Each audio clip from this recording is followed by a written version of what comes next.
Bom, galerinha, mais uma vez estamos juntos aí, né? Para continuar a nossa aula. A gente parou na última aula falando um pouco sobre o segundo reinado, né? Principalmente a questão da política interna do segundo reinado. Agora a gente vai tentar nos ater aqui na página 30 e 31 do livro de vocês, do livro 2, né? Sobre a crise do segundo reinado. Que seria os últimos dias, o último fôlego desse império que se estabeleceu desde 1824 e vai se estender até 1800 e... deixa eu só zerar não, 1889, beleza?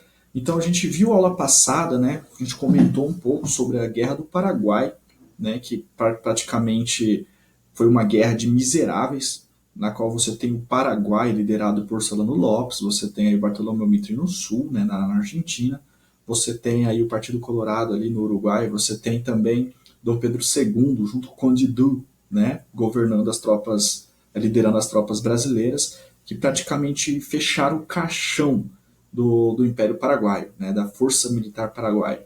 E a partir daí, o exército, ao lutar do lado de uma república, que era o Uruguai, lutar do lado da Argentina, que também era uma república, e lutar contra o Paraguai, que também era uma república, se fez, a partir daí dos ideários republicanos, uma bandeira.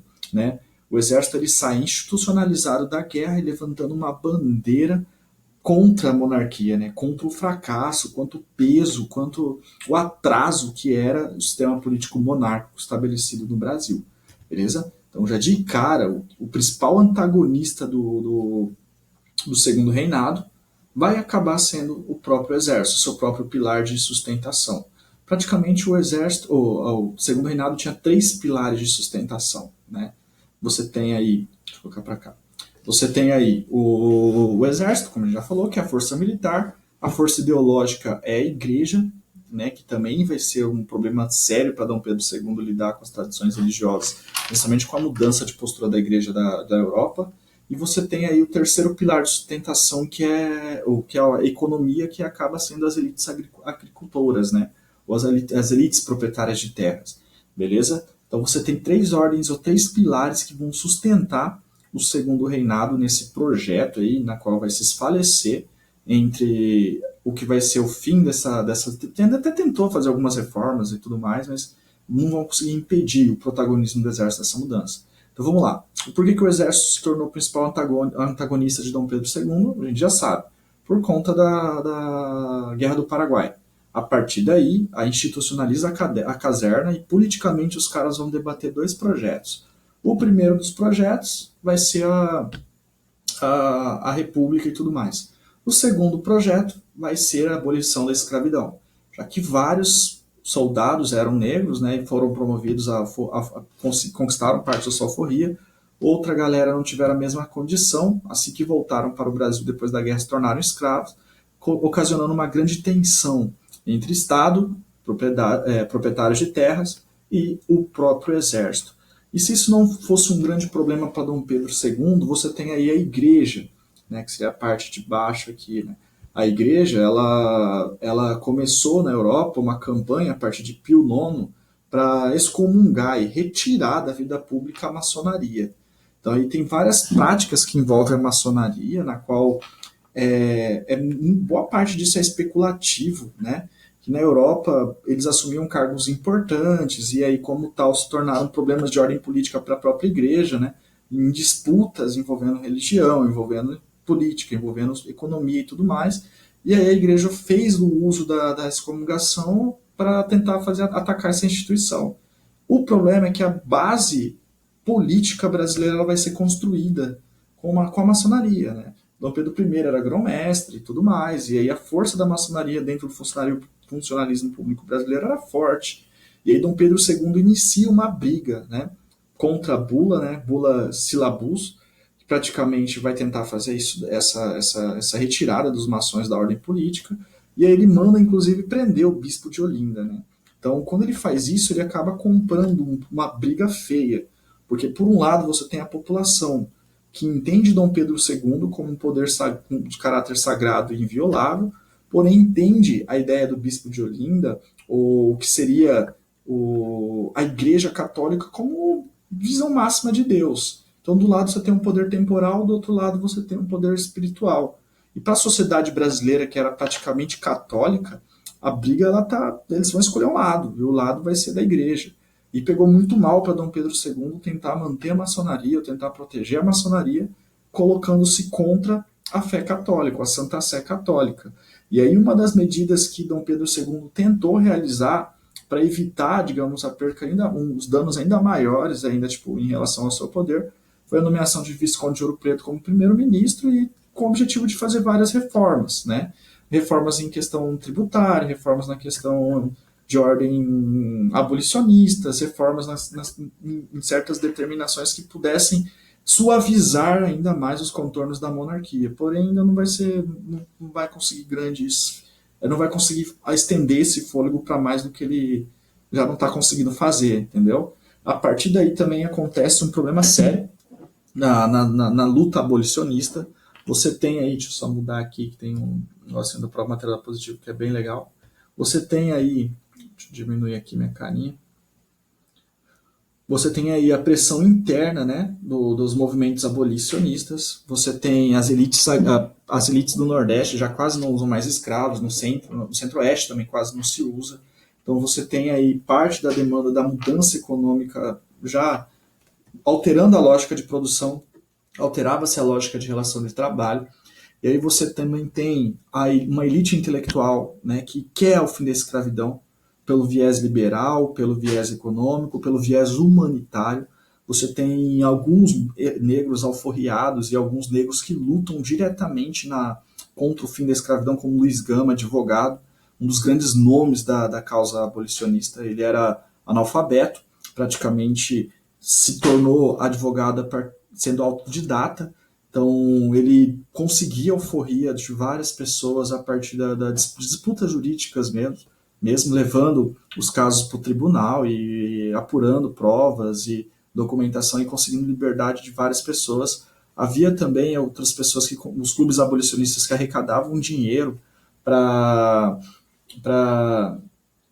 pagar e comprar algumas cartas de alforria e tudo mais. Sem falar também que a disputa jurídica, né, também acontecia bastante, né, de negros forros que eram reapropriados, e aí eles tinham que entrar. Então o movimento de luta dessa elite intelectual era constante.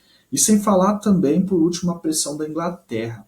A Inglaterra fazia já uma pressão fortíssima, e a partir do momento que o Brasil já estava endividado, já precisava se reorganizar, então ela aproveitou esse momento de crise para fazer uma pressão fortíssima para abolir a escravidão do Brasil, já que ela visava aumentar o teu mercado de consumo, né? Então, escravo não consome, então era essencial a substituição desse regime de mão de obra, beleza?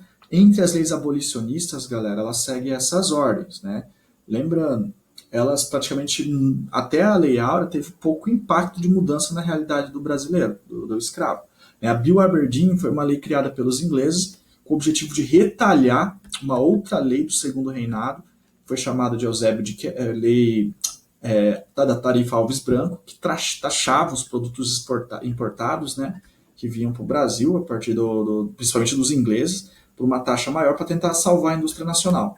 Então, diminuindo a taxação da indústria nacional e taxando ainda mais os produtos importados, isso deixou os ingleses extremamente, não é chateados a palavra, mas revoltados, né, com uma política econômica de inversão, já que desde a independência do Brasil os ingleses têm se apropriado da nossa economia a partir de vantagens alfandegárias, e aí eles rechaçaram a economia brasileira com a Bill Aberdeen, proibindo o tráfico negreiro do Atlântico. Isso quer dizer o quê? Qualquer embarcação que fosse pego traficando africanos, eles teria seus capitães, o capitão apreendido, levado para julgamento até a Inglaterra, e o pessoal seria solto na África, mas quase isso nunca acontecia, né? Era mais fácil eles afundarem um navio, porque o objetivo era inviabilizar o fornecimento de mão de obra para a produção de café e da manutenção dificultar a manutenção desse regimento aqui em nossa sociedade. O resultado prático disso vai ser o encarecimento dessa mão de obra, encarecimento do café no mercado internacional, e para os brasileiros voltarem a ter uma boa relação com os ingleses, criaram a Lei Eusébio de Queiroz. Então essa lei era chamada Lei para Inglês Ver, porque praticamente não mudava nada a relação escravagista, né? Tipo, porque acabar com o fornecimento de escravos não acabava com a demanda da escravidão. Então, Dom Pedro II ele proibiu o comércio externo, né, para escravos, de escravos no Brasil. Então, a partir do Eusébio de Queiroz, o Brasil não poderia mais aportar navios negreiros de maneira legal. Só que acabar ou proibir a entrada de escravos só tornava ele mais lucrativo para os traficantes. E aí eles adotavam portos clandestinos, eles disfarçavam a carga, né? Então você tem, por exemplo, o Porto de Galinhas, no Nordeste, que recebia, é chamado desse nome por conta da vinda de escravos que chegava por ali, né? Que aí eles usavam o codinome aí de Galinhas de Angola, que é a região de Angola, na África, era onde eles chamavam de Costa dos Escravos, era onde havia o maior fornecimento dessa mão de obra ali, e eles compravam ali, levavam até a região de Porto de Galinhas, e ali eles comercializavam de maneira clandestina, já que por ser proibido o escravo acabava se tornando mais caro. Sem falar que aconteceu também uma outra lógica de comércio dentro dessa escravidão, que é chamado de comércio interprovincial. As províncias que não precisavam, né, dessa mão de obra de maneira tão abrangente quanto era a elite do café, né, a produção de café do Sudeste, fornecia esses escravos para o litoral. Então o interior começou a fornecer esses escravos, já que a partir da proibição havia-se uma hiperinflação em cima dessa mão de obra. A população de escravo era descendente, né, decrescente, desculpa, por conta da grande índice de mortalidade que havia nessa população, e o fornecimento não conseguia equilibrar essa balança. A partir daí, com o tempo, em questão de poucos anos após a lei Bill Aberdeen, depois a lei Eusébio de Queiroz, o valor do escravo aumentou 4 vezes, né, o seu valor antes dessas leis. Então, dificultava bastante o fornecimento dessa mão de obra, forçando a elite cafeicultora, por exemplo, a adotar a mão de obra livre de italianos e alemães, né, buscando a mão de obra imigrante. Beleza? Outra coisa importante para nós. Após a Guerra do Paraguai, o exército, assim como a elite, os grupos abolicionistas, conquistaram também uma nova lei, que é chamada Lei do Ventre Livre. Então, o que era essa lei? Os filhos de escravos, né, as famílias de escravos que tivessem filhos a partir dessa lei, eles se tornariam livres. Porém, tem alguns problemas sérios nessa lei. Ela não resolve quase nada na prática. Primeiro, a criança não tem condição nenhuma de viver longe da mãe. Então, isso tornaria a criança, na prática, escrava. Segundo, a medida dessa lei, ela dizia que o dono de escravo, o senhor do escravo, teria 2 maneiras de libertar essa criança. Primeiro, libertá-la com os 8 anos e receber uma indenização do Estado. Então, ele não perderia muito, ele receberia uma grana, né, por isso. E a segunda é usando o trabalho até os 21 anos, com a justificativa de ensinar uma profissão e estar ali cuidando da criança. Até os 21 anos, que seria a fase adulta, o auge, né, entre os 14 e os 21, já que a perspectiva de vida era em torno de 30 anos. Então, o auge da criança estaria ali com o senhor e ele usaria o trabalho dessa criança de maneira que não mudaria, né, após essa lei, a vida entre a liberdade e a escravidão. Então, houve um impacto mínimo aí após essa lei. Lembrando que boa parte da galera que luta pela mudança não são aqueles que realizam a mudança. Quem vai realizar essa mudança é o poder legislativo entre o Congresso e o Senado, que pertence esses cargos pertencem à elite cafeicultora ou às elites agrárias do país. Então são donos de escravos que estão decidindo como é que vai se liberar esses escravos ou se libertar esses escravos. Então a mudança na prática da vida, da vida entre a escravidão e a liberdade, ela é mínima, né? O processo de mudança ele acaba sendo retardado, né, para aqueles que não querem a mudança de maneira alguma, beleza?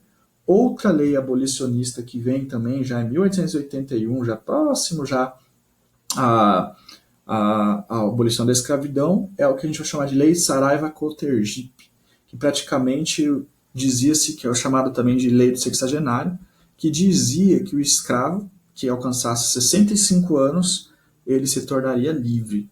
Esse tem um problema sério aí, porque a perspectiva de vida, ou a expectativa de vida é de 31 anos, mas não 32 anos. Então ele precisaria dobrar a sua idade, onde diz a tabela de expectativa, para conquistar a sua liberdade. O problema também é que ele não teria uma indenização. Ele já estava velho demais, não conseguiria trabalhar, ele não conseguiria comprar uma terra, ele não conseguiria exercer uma atividade financeira. Então, praticamente, isso desonerava o senhor de cuidar dessa peça que já está no seu prazo de validade vencido, né? Então, foi uma lei também que não mudava muito a vida dessa população, né, que estava nessa condição, e praticamente não teve impacto algum também. E mais, essa lei também ela seguiu por uma outra condição, que foi dobrar a capacidade eleitoral pelo voto censitário, né, que para a pessoa poder votar tinha que comprovar uma renda de 100 mil réis. Essa lei também ela dobrou a renda para 200 mil réis, para evitar que a população negra que conseguisse sua alforria e que tivesse sido ingressado na sociedade, conseguisse uma veia financeira que pudesse conceder ela 100 mil réis de votar e mudar as decisões do país, né? Ou conseguir controlar a parte das decisões do país. Então, além de não mudar a prática da escravidão em si, eles também dificultaram a ascensão de segmentos da sociedade para a mudança das eleições, né? Ou para conseguir candidatar deputados ou pessoas importantes para esse processo de mudança. Por último, a Lei Áurea, 1888, que a gente chama Lei de 3 de Maio, praticamente tem 2 artigos assinados pela Princesa Isabel, que é o caixão fechado do Segundo Reinado, já que a elite agricultora, principalmente os abolicionistas de 13 de Maio, que é a elite cafeicultora do oeste do Vale do Paraíba e tudo mais, que só vai lutar contra Dom Pedro II e defender os ideais republicanos porque se sentiu abandonado depois da abolição, não receberam indenizações nenhuma, não receberam nada e tudo mais, então eles aí que eles vão lutar mesmo pelo fim do Segundo Reinado.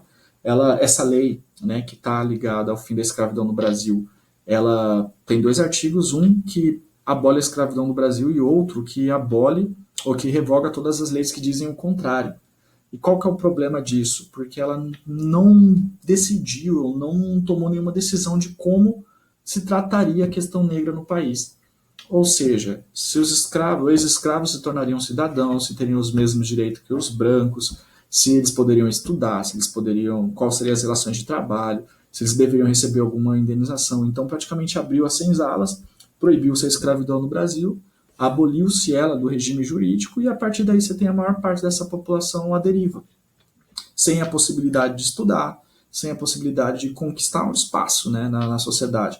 A maior parte dessa galera em São Paulo do Rio de Janeiro se assentou nas favelas, por exemplo, iniciando um problema de quase 100 anos que está devorando o Rio de Janeiro nos dias atuais, né, no que seria uma crise de segurança pública que está ocorrendo lá. Então você tem um problema aí de ordem social gigantesco envolvendo a população negra. Inclusive, se você olhar, por exemplo, somente em 2008, um dos reflexos da sua cultura, que nos relembra o nosso passado colonial, que é a capoeira, só em 2008 ela se tornou patrimônio brasileiro, patrimônio cultural brasileiro. Até 1930, a Umbanda e a capoeira era proibida no Brasil. Então, boa parte da cultura e das tradições africanas ou das tradições ligadas à população negra eram proibidas e combatidas, a aparência, a arte e tudo mais. Então, se criou um processo de afastamento social e exclusão social, na qual, se você olhar os cargos de importância do país, os cargos dentro do sistema financeiro, né, de empresas e tudo mais, se você olhar de professores, né, se você olhar quase todos os cargos de sucesso do nosso país, ou que exigem um nível de intelectualização maior, quase todos eles são ocupados por uma população branca. Né? Então você tem aí um cenário desigual dentro dos espaços privilegiados para os espaços negligenciados ou periféricos, né, que são jogados à margem da sociedade. Beleza? Então você tem índice de homicídio maior na população negra, você tem um índice de homicídio de evasão escolar maior na população negra, um índice de vulnerabilidade social maior na população negra. Então você tem vários problemas relacionados com o nosso passado escravagista depois da Lei Áurea. Beleza? É uma coisa que precisa ser discutida, a gente fala a todo momento, vocês vão fazer muita redação ainda sobre isso, né? No sentido de como resolver esses problemas, mas até lá isso já é tema de uma próxima aula. Beleza, galera? Então, a partir do momento que o exército se tornou a oposição do governo monárquico, se você tem o fim da escravidão sendo um fator canalizador da mudança a partir das elites econômicas, né, das elites agrárias do país, e você tem a igreja tirando o apoio ideológico do Dom Pedro II, ele se torna isolado, já estava doente, e aí o golpe republicano vai se dar dentro do exército, em 15 de novembro de 1889, que por parte da população acreditaram que estavam acontecendo um desfile militar e tudo mais. Beleza? Que a gente vai falar também mais pra frente sobre como vai se organizar a nossa república. E outra coisa mais importante também, galera, muitos historiadores atribuem ao fim do segundo reinado a velhice de Dom Pedro II, né, já que ele foi um político de grande fôlego, na qual governou o Brasil implacavelmente por quase 50 anos, né, e que o seu desgaste, né, a sua maneira de lidar com a dinâmica brasileira era muito versátil, que por sua vez foi reduzindo, foi diminuindo, foi se tornando lento, à medida que ele ia ficando velho, né. Então podemos falar que o segundo reinado acaba quando Dom Pedro II não consegue mais se manter ou governar a partir do momento de que ele precisa passar muito tempo cuidando da sua saúde por conta do seu estado de idade já mais elevado, beleza? Então, obrigado, pessoal. Essa foi mais uma aula. A gente se fala mais pra frente. Bons estudos aí. Beijo no coração de vocês. Estou com saudades. Tchau, tchau.